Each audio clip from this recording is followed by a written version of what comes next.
Юу хийхээр төлөвлөж байгааг нь асуухад Рэ хот дахь дайснуудыг дарахын тулд гарцыг устгах хэрэгтэй гэд Гари Ж2-ыг хамт явахыг хүсв. Гари Ж2 дуртайя зөвшөөрөхөд Сэжвэ тэднийг хамт явуулахыг шаардна. Гэвч манай хүн татгалзаж түүнийг ката үлдэх ёстой гэд дайсныг амархан өргөжлөхгүй тулд бунхан дахь дайснуудын анхаарсыг сануулсан хэрэгтэй гэв. Үүнийг сонсоод Марта түнтэй санал нийлж Сэжвэ тандан тэнцэж буй баатруудад ч бас өдөртөгч хэрэгтэй гэв. Сэжвэ нөхцөл байдлыг ойлгоод Райт бос хамстай байхыг зөвшөөрсөн. Рэ дараа нь Динд өвгөн оныг олж нөхцөл байдлаа хэлхийг даашгаад академи руу орох газар доор өөр орцод байгаа тул Вон яхан мэдж байгаа байх гэж таамаглав. Тэгээд тэр Кайрта хандан Уинфред Сиркэ нарыг олж гэж тушаагаад тэд бос найдвартай хүмүүс дээрээс нь тэрэнд баатруудын маслын төсөмж хэрэгтэй байгаа хэлв. Рин Кайр хоёр даасгараа авахар явах бөгөөд манай хүн найзуудаасаа үнийг ишт хийжээгүйдээ учрах байна. Ингээд тэр гэрээний шидийг ашигласан. Тэднээс яг одоо сонголт хийхийг шаардаж Кримсон өнгөс нэгдхийг хүсэж байгаа эсхийг нь асуув. Сэжвэя басан бүстэн түүний гинтийн хүчээлтэд цэцэрдэж энэ нь гэрээний шид болохыг ухаарлаа. Дараа нь дүр зураг лөгийн бунхан лоо шийдэх бөгөөд тэнд Монгос гарц дотор хагасгдсан байх бөгөөд баатрууд энэ том амтныг энд Кцаккун тулд ярахыг шаардна. Тэдний Монгосыг гинжээр чирч байх зуур. Хармын дахин нэгэн сон Монгосынүүдийг сүлбэж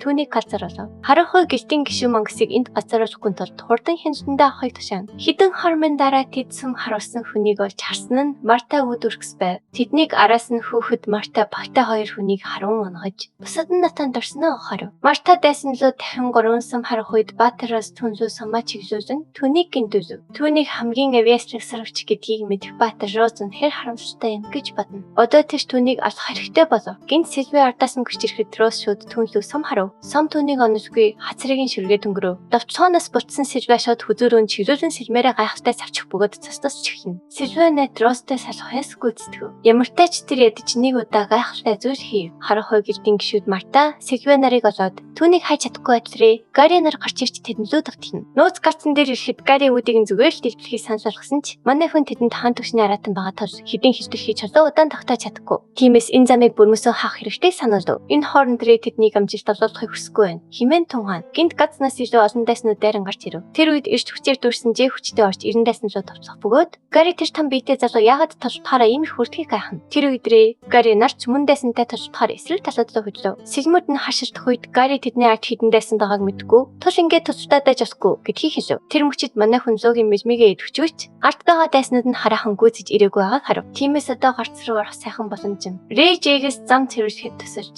хүчээ зээжүүлэхийг хүсв. Чи энерги шингэх тусамжид улам сайхан санагдаж хөлн газар хүрэхгүй баярна. Айдас давцсан харанхуй гэлтийн гар хөл болгочид араатан шиг харагдах хин зүйл юу болохыг гайхаж хүн чан байна гэж дүгнэ. Би дээр нүс сургаж дайсныг хүртэл найлгасан тэр зүйл бол хүн чан болон хувирсан том биетэй Жэ байв. Тэднийг айсандаа чичирч байх үед хүн чан нэгнийх нь хүзүүгээр барьж асна. Бусдад нь айц төрүүлв. Түүнийг заван араатан гэж дуудаад тавихыг байхад нөхдөрөө айхгүй байхыг хичээж түүнийг зүгээр хүн байж байгаад хувирсан араатан гэж өөрсдөө итгүүлнэ. Чичирч байсан нөгөө хүн түүний ус хоёрнаас ч зүсантас хүн чаныг дийсгүй гэж хэлв. Галзуурсан хүн чан дайсны газар савж орхив. Энэ хооронд Гари тэднийг хашаа хөөж байгааг асуухад Рэ барыг хүрчлээ гэж итгүүлв. Жэ дайсны гүрнээс шийдэх үед тэр хоёр гарч ирэх бөгөөд Гари газар доор ийм том хавцаж байна гэж санаагүй. Тул нүдэн томроо. Яг тэр үед манай хүн гүрийг устгаж чадвар дайсны таршилтыг зогсоож чадна гэж тооцоолов. Үүний дараа Рэ Жэгээс тэдний хөхөө болохыг хүсэхэд том биетэй залуу хүн чан хэлээр хариулв. Тэр Жэд сайн ажилсанд нь талархаж байхад Гарийн залуу юу яриад байгааг огт ойлгосонгүй. Том биетэй залуу буцаад хүний дүрдээ ормогцоо хон олдсон бөгөөд Гарийн камер хон олдох хэсгүй химэн гайхав. Рэ түүнийг төшөлтөө энэ нь бие махбодын хувиралтын гач нөлөө байж магадгүй гэж дүгнээд Гари дутхгүй хон орохтол түүнийг хасрахыг хүсв. Манай хүн логийн мехмигээ ашигласан газар тэдний ард байгаа хүмүүсийг харж чаджээ. Гэвч түүний нүдээр алсад илүү олон хүмүүс толдож байгаа нь харагдав. Дараа нь дүр зураг өрөвчтдээ толдож буй хатан Уинфорд нарт шилжин. Сэлмүүд нь харширдах үед Уинфорд нөхцөл байдал муу байгааг тунгаана. Хар хоёрт 3 царын эсрэг туйлдор хутгалаа хийхин тэдэнд ашиггүй байв. Хэрвээ ямар нэгэн арга олж чадахгүй бол яригдах болно. Байдлыг улам дортолон Кадин тэдний замыг хааж гарч ирсэн харанхуй гэлтийн илүү олон гар хүч барагчдад бүслэгцнийг Уинфортод долох. Рицар Уинфорд болон Сэр Кадин нарын замыг харанхуй гэлтийн гишүүд хаасан болжтой. Гэлтийн гишүүдийн нэг нь Уинфортод түүний аз дуусны хижээд тэднийг бурхан руу дагуулж чачвал амиг нь хэвтрүүлж магадгүй гэв. Сэр Кадин харанхуй гэлтийн байн академи гэдэгт төвчтэй байхад Уинфорд тэдний бурхан байгаа газар төвчлөх бодолгүй. Түл эндээс амьд гарахгүй явах гэж амандаа өвхнө. Гинт гэлтийн гишүүдийн нэг нь өдөртөгчтэй ямар нэг зүйлийг анхааруулахыг оролцсон ч тэр үл том сархад галын орсгол харанхуй гэлтийн гишүүдийг зөхөв. Энэ нь Уинфорд,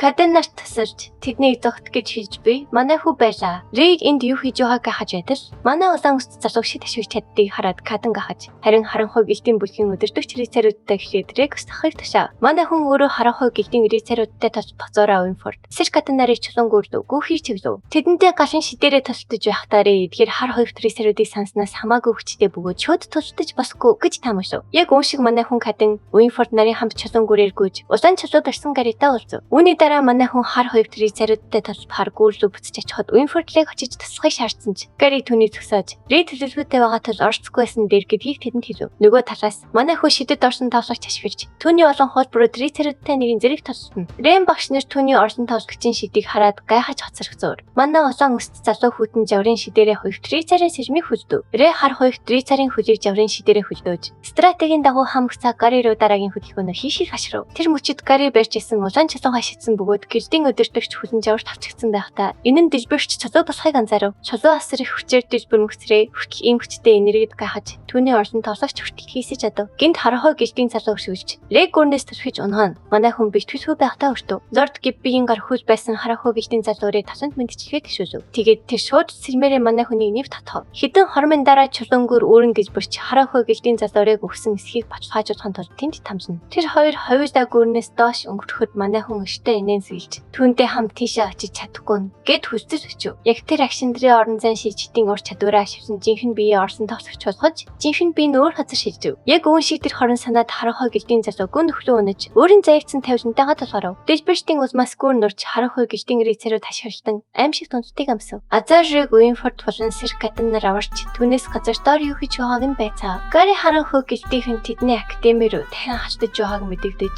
тэдний давшдыг зөксөхөр энд байна гэдгийг хэлэхэд манай хүн сэрхэхэд баг зэрэг хугацаа хэрэгтэйг батлав. Үүнийг сонсоод Уинфорд тэдний байн логийн рицаруудын бунхны хазар доорх гарцтал Бернарта хүнд тулаанд орно гэж үзв. Найзгаа хэрцгийгээр өгснийг мэдлгүй. Гари лорд Бернартыг бүртэд хөнөөрсөн гэх мэдээг хүлээн аснаа гунигтайгаар хүлээв. Энэ нөгөө Уинфордын чихэнд аянг шиг бууж тэр гүн цочирд орч нүдэн нэпхий задан томроо. Дараа нь дүр зураг харахой гэлтийн бүх гişүүд устгагдсан ахлах асгагчийн өрөөлөө шилжин. Хаал хар сэмхэн гарахад асгагч нүүрэн цусаар бодогдсон нэг нь асгагчийг олж харах бөгөөд түүний нүд тэр мөчийн аим шиг тасгаж асгагч зороо хөнөвцөн гэдгийг хэлсэн. Тэр асгагч нь маш муу байдлаар асгагч руу төхөж буй асгагч жин байв. Ахлах түүнээс хин ингэснийг асуухад асгагч жин нь бол гиббигийн тушаалыг даасан түүний хар зэрэг байсан гэв. Асгагч зороороо өөрийнх нь бие хамгаалагч талцныг хэмээргүй байна гэж хэлв. Гибби зүгээр ч цасны онолыг дэмжигч гэж бодож байсан тор түүний гурвагч гэдгийг мэдээд асгагч цачирдаж түүнийг ийм хол явна гэж санаагүй. Төс өөрийн хар талцныг буруутгав. Тэгээд тэр асгагч жин хамгаалагчдаараа өөрийгөө аюулгүй газар хөргүүлэхийг хишээд өөрөө гиббиг олж уулзахаар төлөвлөв. Гинт жиний нүд хачирхалтайгаар гэрдэж тэр үний хэрэггүй гэж хэлэхэд асгагч жинийг тавьшруулж бууж өгөх цаг биш гэв. Гинт асгагч жиний хор гарч 90 цахилгаан цахиж асгагч болон түүний хамгаалагчийг цахин хол шидэв. Чичирч амнаас нь цусгойцсон асгагч түүнийг байна гэж санаагүй бөгөөд түүнийг өргөж энд байсныг ухаарав. Гинтийн бэлэг барьж бага тайсан хүн нь мотрон байсан бөгөөд тэрээр академиас хөвгцнөхөө дараахан буцаж ирснээ хүлээв. Тэгээд асгагчийн суудл болж татгалцахааргүй үнтэй хөрөнгө гэж нэмж хэллээ. Түүнийг дахин асгагч жингийн төрхөөр хувирахад цачуулт орсон тэргүүн асгагч жингийн талаар асуув. Мотрон тэр хөвшин хинч биш байсан тул байх ёстой газар зүүн явсан гэв. Энэхүү ачирхалтай үйл явдлуудаас болж сэтгэл зүйн цачуулт орсон тэргүү асгагч хүнд бэрхсэн тул биеийн байж нь маш муу байлаа. Үүний дараа мотром аянг цахилгааны хүчээ ашиглан хөвшин цагт дуусч байгааг сануулж Бурханлаг бол төрийг хаанаас нэг нь асуув. Тэргүү асгагч энэ мэдээллийг түүнээс хизээч олж мэдэхгүй гэдгийг тодорхой хэлжээ. Үүнийг үнэн гэдгийг мэдсэн мотром академиас хальж гарам халзуу аянгаар тавтлах үед тэргүү асгагч өхлийн ирмэх дэрв. Үүний дараа үйл явдал нууц гарц руу шилжиж Рэ болон бусад хүмүүс гарцаар дахин гарч ирсэ. Гари жид зүг цалтаас ирснийг хэлэхэд том биетэй залуу заримдаа өөрийгөө хянаж чаддгүй хэмээн нууцлалтгүй. Тэрээр тулааны хамгийн сонирхолтой хэсгийг алдсан гэж бодсон ч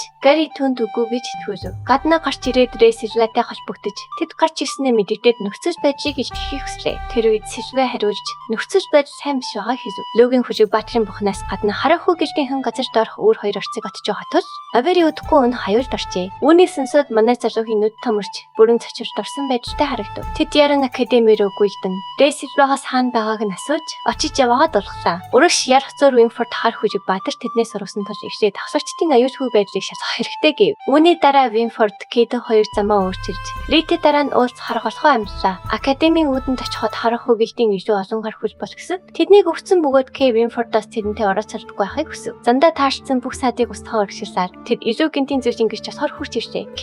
Винфорд 2 өөрийн эцгийг хүнээсэн Хариг гэж битгийцсэндээ будагдан газар твтж яхаг олов. Хариг тэднийг хоцорсныг хэлэхэд Винфорд түнлөө хашгирч дижбэртийг асан эсхийг нь асуув. Хариг гунигтайгаар өөрөө ч бас үнийг хүсээгүй. Гэрч эцэг нь буруу сонголт хийж эргэж буцалтгүй өөртөөгөр түргсэн гэхээ хүлээ. Дараа нь тэргүй авлагч болон түүний хамгаалагчийг Матран Баянганы товтлохоогоор нөхөж зэвсгээр хүнээсэндээ Хайг бид харсаа. Нөгөө талд Сижвэ мөнгө болон бусад хүмүүсийг харахыг гэлтийн гişүүд бүсрээдсэн бөгөөд Сижвэ тэдэнд дан төсрөн чахаар ясан тул удахгүй ирнэ гэж хэлв. Тэдний данг хүрээж байх хооронд академид дижбэрч болж тэдний сааталв. Хитгэн хоромт Минотавр Сижвэ руу араас нь давтлах гэж байтал Рэй өөрийн нөр химээх чаныг унан яг цагтаа ирч аратан руу төвлөө. Сижвэ түүнийг хараад баярсан бөгөөд Гари Жэнерч мөн дайсныг завчин гарч ирч хинч бэртээгүүд баярлав. Энэ үеэр дан мөн вогон болон эмнэлгийн захирлын хамт хүрсэн нэрсэ. Гин нэгэн дөө тэнд зэсэл хаяг ташаа. Энэ нь академийн дээр зогсож байсан ахлагч Гибби байлаа. Тэрээр өнөөдрөөс эхлэн энэ академи дахин төрөх болно гэж мэдэгдээд хүн бүрийг отохгүй эсэргүүцлээ зогсоохыг шаардав. Хүжиг Баатрууд ахлагч Гибби хараад цачирсан бөгөөд яагаад Гибби тэднийг зогсоохыг шаардж байгааг гайхаж хацрав. Нэгэн хүн яриагийн тасалж Гиббиг цэвэр цасныг илдэх гэдгийг хэлчихв. Гибби Хүжиг Баатруудын цасны шоомд үхэхийн сурвалжид бөгөөд Авираны академийн тариачдыг бус Хүжиг Баатруудыг сорох гэж оршин тогтнодог хэмээн үг хэллээ. Хүжиг Баатрууд маш олон басгчид болон харахаа гэлтийнх нь бүсрэгдээд байхад Гибби шинжилэл өргөж цас урсгаж ирдэг гэд тэрхүү заван цасны шахмууд түүний академид байх эсгүй гэдгийг тодорхой хэлв. Тэр мөчид Рэй, Жэд хандан тэр хүнд буюу Гиббид өөрийг нь ойртуулах хэрэгтэй байгааг тушаав. Ахлагч Гибби сараатай мэт чанга инээж хорон муу уур амьс хоццруулсан өнөөдрөөс бүх зүйл өөрчлөгдөн гээд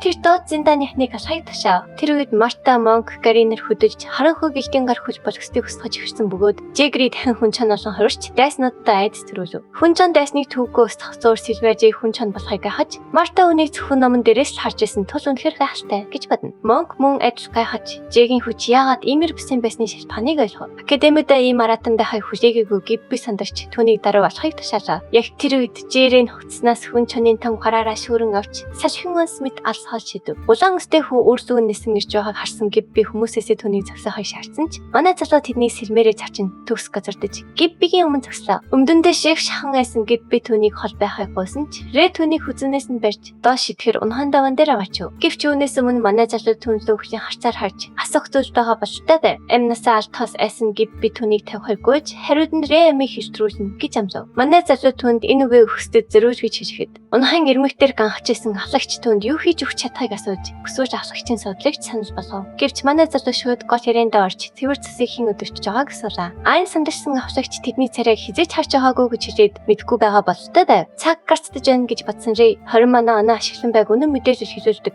Өвдөс цөгийн үнэн химэх ур чадвараа идэвхжүүл. Ур чадварт өдөрдөөсөн Гибби өөрийгөө цэвэр цэсныхний өдөртөгч гэдгийг хэлчихв. Дараа нь Рэй түүнээс өөрийгөө нь алхаар сүүдрийн дайцныг илгээсэн гэж асуухад Гибби үгүйсгэж харанхуй гэлтийн тушаалыг даадаг гэж хариулв. Үүнийг сонсоод манай залуу харанхуй гэлтийнхэн ч бас үүнд холбоотой гэдгийг ойлгов. Сонирхсан тэрээр Матрамыг харанхуй гэлтийн өдөртөгчөө мөн тэд сүүдрийн тахалтай ямар холбоотой вэ гэж асуулаа. Гибби харанхуй гэлтийн өдөртөгчийг хизээч харж байгаагүй. Мөн сүүдрийн тахал гэж яг юу болохыг мэдгүй гэж хариулв. Тэрээр үүнийг хүнээс хавьгүй хүчрхэгзүүлж бөгөөд өөрөө зөвхөн тушаал даадаг гэж нэмж хэллээ. Рэй цэвэр цэсийг ердөө утсан хөвгтэй гэж таамаглаад ашигч Гибби одоо түнд хэрэггүй болсон тул гараа тавихад Гибби тусламж 90 хашгирсаар доош унаж газар мөргөн биеийн бицрэв. Хүлэг Баатрууд ахлагч Гиббиг тэр улаан өстэй хөд унаж ингээд өгчгснийг хараад мэж гайхаж хацарлаа. Эмнэлгийн захирлын чадварыг хараад биширч түүнийг ийм болгоод саргасан вогоныг мартсан ч вогон түнд ийм зүйл заасан гэж хэлэхэд хэцүү хэмээн дуу алдав. Яг тэр үед Сильвэ шатаар өгсөн Хүжиг Баатруудыг дуудаж тэд цэвэр цусныхны өдөртөгч ямар холчхор байсныг харсан тул тэднийг ялж чадна хэмээн үг хэллээ. Тэрээр хэдэн сарын өмнө тэд аашигт халдлагаад өртөж байсныг тэдэнд сануулв. Тэдний найз нөхөд гэр бүлийнхэн тулаанд амиа алдсан бөгөөд өнөөдөр тэг гижиж нөхцөл байдалтай тул орч байна гэв. Гэвч тэдний зарим нь тэдний эсрэг тусалсан ч тэднийг ялж чадсан гэх найдварыг тэрээр төрүүлв. Тэрээр харанхуй гэлтийнхэн тимч аимшигтай биш гэдгийг илэрхийллээ. Тэд бол зүгээр ил тод толдож зөрчихгүй холчхороод бөгөөд энэ удаад ч тэднийг ялж чадна гэж батлан хэлв. Дараа нь Сильвэ энэ удаад тэдэнтэй хин хамт засахыг асуухад бүх Хүжиг Баатрууд урам зоригтойгоор түүний талд зогслоо. Тэд энэхүү хэлсэн үгэнд нэлээд талцсан бололтой харагдана. Хүжиг Баатрууд нэгдэн зогсохыг хараад харанхуй гэлтийн гар хүл болгосод баг зэрэг айсан ч нөгөөх нь энэ бол зүгээр л булан шахардсан араадны эсэргүүц гэж тайлбарлаад тэдний зорилго бол хаалгыг авах явдал гэдгийг сануулв. Тэр үед өөр нэг залуу хаалгач Гибби өгсөнтөөс өрөөссөн тусдах шалтгаан байхгүй гэж